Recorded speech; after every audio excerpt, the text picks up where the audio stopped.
Então, a intubação retrógrada, a primeira vez que eu passei isso por uma experiência, foi muito interessante. Chegou um paciente para nós na Santa Casa, na emergência, e eu estava de plantão com 2 cirurgiões experientes. E chegou um paciente com um tumor cervical, insuficiência respiratória.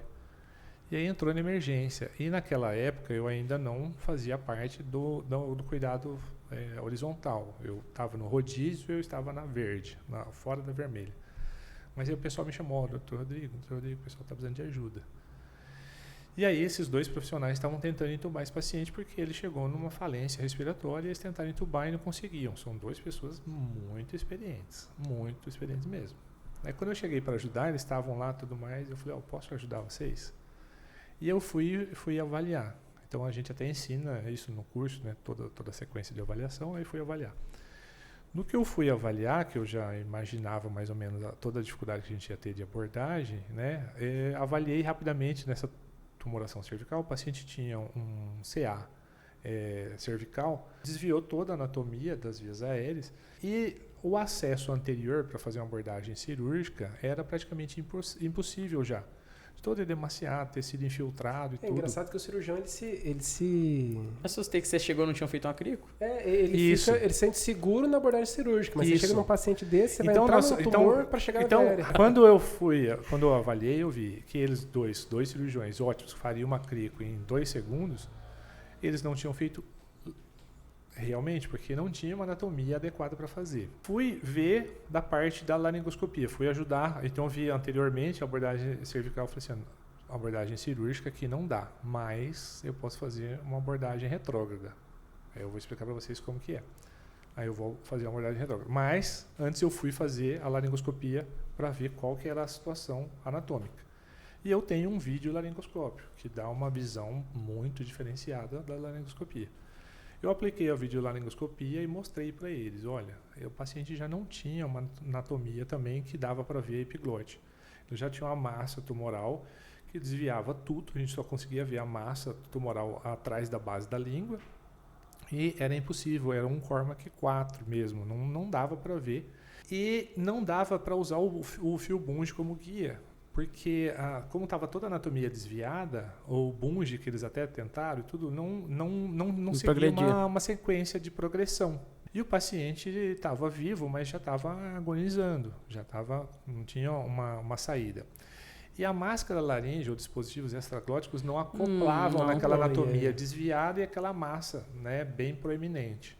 Então, o que eu fiz? Né? Eu falei rapidamente para eles assim, olha, mantém o videolaringoscópio pronto aqui, mas volta a tentar fazer uma ventilação agora de resgate e eu vou fazer a abordagem retrógrada fazendo uma abordagem por punção na região anterior. Como que é essa técnica? Você tenta localizar mais ou menos anatomicamente a cartilagem tireoide e a cricoide para achar a membrana entre as duas.